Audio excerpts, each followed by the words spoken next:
એક રાત ગામના એક માણસે શમશાનમાં કંઈ એવું જોયું જેને જોઈને તે ક્યારેય પહેલો જેવો રહ્યો જ નહીં. રાતના 12 વાગ્યા હતા. ચારે બાજુ શાંતિ. અચાનક કોઈ પગલાંનો અવાજ અને પછી એક ભયંકર હાસ્ય. શું તમે જાણો છો આ શમશાનમાં કોણ રહે છે? આ છે મસાણી સિકોતર, એક એવી શક્તિ જેનાથી લોકો ડરે પણ છે અને પૂજા પણ કરે છે. મિત્રો, મસાણી શબ્દ સ્મશાનમાંથી આવ્યો છે અને સિકોતર એટલે શક્તિ, માતાજીનું સ્વરૂપ. એટલે મસાણી સિકોતર એટલે શમશાનમાં વસતી દેવી શક્તિ.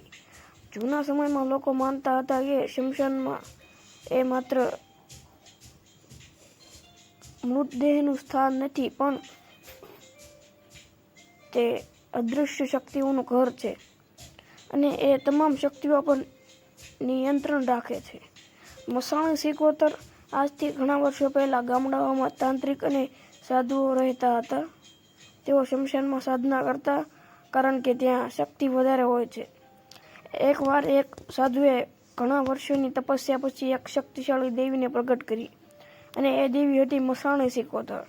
કહેવાય છે કે તે દેવીએ વચન આપ્યું કે હું અહીં રહીને ભક્તોની રક્ષા કરીશ અને દુષ્ટ આત્માઓને કાબૂમાં રાખીશ. મસાણી સિકોતરનું સ્વરૂપ સામાન્ય નથી.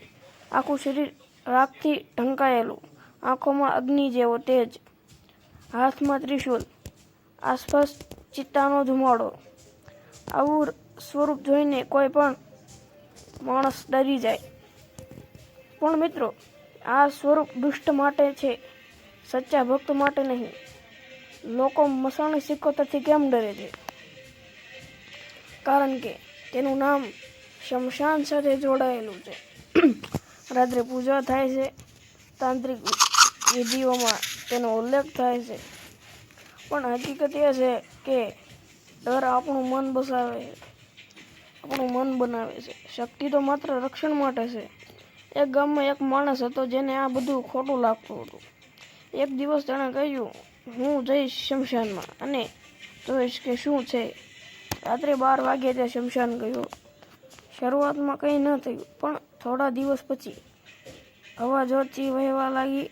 અચાનક પાછળથી અવાજ આવ્યો, તું અહીં કેમ આવ્યો છો? તે માણસ ડરી ગયો, પણ પાછળ વળીને જોયું તો કોઈ ન હતું. અને પછી એક છાયા તેની સામે ઊભી ગઈ, આંખોમાં અગ્નિ અને અવાજ, મજાક ન કર, આ સ્થાન પવિત્ર છે. તે દિવસ પછી તે માણસે ક્યારેય શંકા ન કરી અને ભક્ત બની ગયો. મસાણી સિકોતરની પૂજા ખાસ રીતે થાય છે. રાત્રે દીવો કરવો, અગરબત્તી અને નાળિયેર ચડાવવું, લાલ ચૂંદડી ચડાવવી. ભક્તો માને છે કે બધી નકારાત્મક શક્તિ દૂર થાય છે, જીવનમાં શાંતિ આવે છે, દુશ્મનોથી રક્ષા મળે છે. મિત્રો,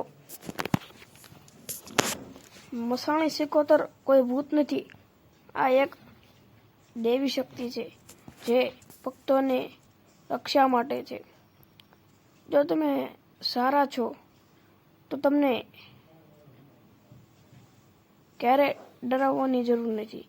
મસાણી સિકોતર ભય નહીં, શક્તિ છે. જેને સમજ્યા અને આશીર્વાદ મળ્યો અને જેને મજાક બનાવી અને પાઠ મળ્યો. જો તમને આ વિડીયો ગમ્યો હોય તો લાઈક કરો અને શેર કરો. જય માતાજી.